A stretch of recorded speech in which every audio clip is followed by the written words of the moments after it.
Bonjour, aujourd'hui nous sommes dans le chapitre 3 de Shmuel Beth. On nous donne plus de détails sur la coexistence de deux monarchies, celle de Ishboshet au nord et celle de David au sud. Nous avions expliqué que Avner était en fait le chef d'état-major de Shaoul et que c'est lui qui menait en quelque sorte dans les coulisses les opérations pour le nord d'Israël, même si Ishboshet était en apparence le roi. On nous dit que cette guerre, dès le début du chapitre 3, va Teya Milchama Arka ben Shaoul ou ben Bet David, ve David Oler ve Hazek ou ben Shaoul Ochim ve Dalim.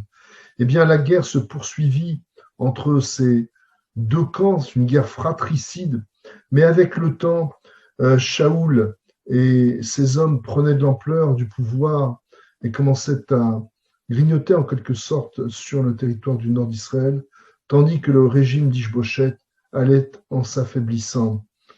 Et on nous raconte, pour symboliser un peu cette croissance de David, elle a lieu au sens littéral, puisqu'on nous raconte que au verset 2, David, en siégeant en tant que roi Hévron, eut 6 fils.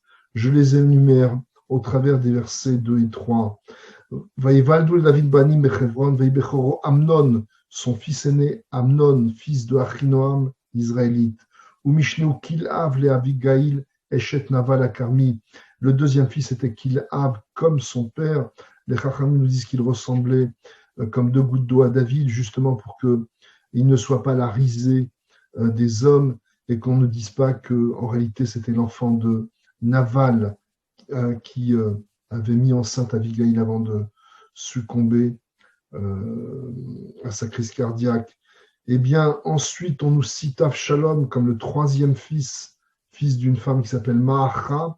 Là, c'est le génie de David de mener des alliances un peu plus avec toutes les peuplades environnantes pour étendre son hégémonie sur le territoire d'Israël.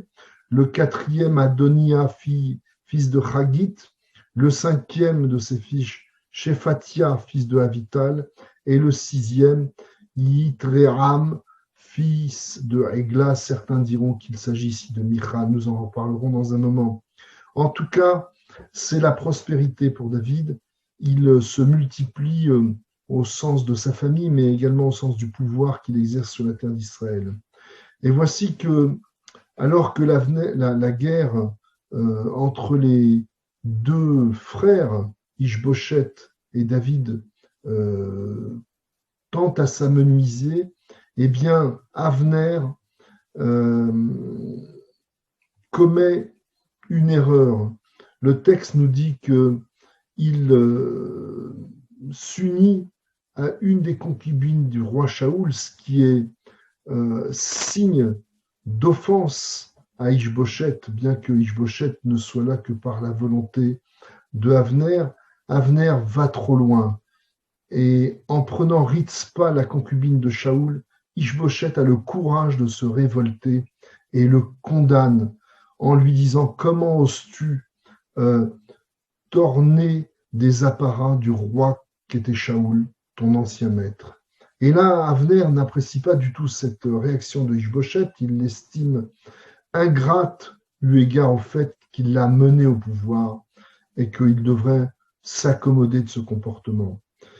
Et à ce titre-là, Avner prend ce prétexte pour essayer de rencontrer David, ce qu'il fait, et pour lui proposer une alliance, et enfin unir les deux royaumes et terminer cette guerre fratricide. Nous avions déjà, dans le chapitre précédent, quelques allusions à cette démarche de Avner. Avner qui, au départ, est à l'origine de cette guerre fratricide, eh bien là, va, au travers de l'alliance qu'il va mener secrètement avec David, arriver à faire que cette guerre fratricide cède. Mais David exige une chose et une condition pour qu'il accepte cette trêve, eh bien, c'est que Michal, sa première femme, la femme qu'il a toujours tant aimée, qui lui a été soustraite par Shaoul pour la donner à Paltiel, lui soit restituée. C'est une façon, aux yeux de tous, de montrer qu'il devient, par cette alliance nouvelle, qui n'est qu'une alliance qui est dû au fait qu'il a réussi à convaincre Goliath, donc à maintenir Shaoul au pouvoir, eh bien, au travers du fait qu'il puisse récupérer son épouse adorée, on pourra dire, mais aussi aimée du peuple du nord d'Israël, le fait de la récupérer serait aussi là une alliance. Et Avner accepte cette condition. Il existe de Ishboshet, Ishboshet qui n'y redit rien. Il avait lui-même estimé que Avner avait offensé le roi Shaoul en prenant sa concubine, et donc il comprend très bien qu'on doit restituer Michal à David, et en quelque sorte, il accepte, lui, par ce geste-là, de mettre fin aux hostilités et que le royaume d'Israël soit uni en quelque sorte sous l'égide de David. Cela étant, Yoav, le chef d'état-major de David, rencontre Avner alors qu'il vient de sortir de chez le roi David, avec lequel il vient de sceller cette alliance. Et Yoav est rancunier et ne pardonne pas le fait que Avner ait tué son frère Asaël.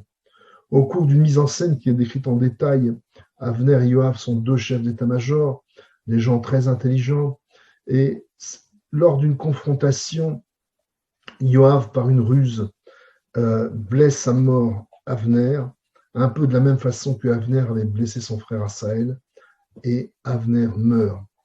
David craint beaucoup en apprenant cette nouvelle, pour d'abord le prestige de son royaume, puisque effectivement, comment accueillir quelqu'un avec qui on vient de sceller un pacte, et à peine est-il sorti de la salle qu'il est lâchement assassiné, ça serait inconcevable que cette nouvelle circule en Israël, et préjudiciable au vu de David quant à dominer le royaume d'Israël dans son intégralité.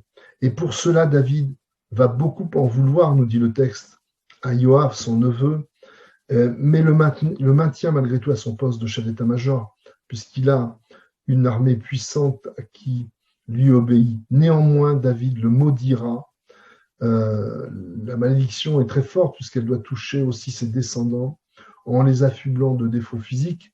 Et nous verrons bien plus loin dans le livre des rois comment David demandera au roi Salomon d'en tenir rigueur à Yoav jusqu'à la fin de ses jours. En résumé, à la fin de ce second chapitre, nous avons en quelque sorte une image bien plus rassérénée, bien plus pacifique de ce que va être le royaume de David. Je vous remercie et à demain.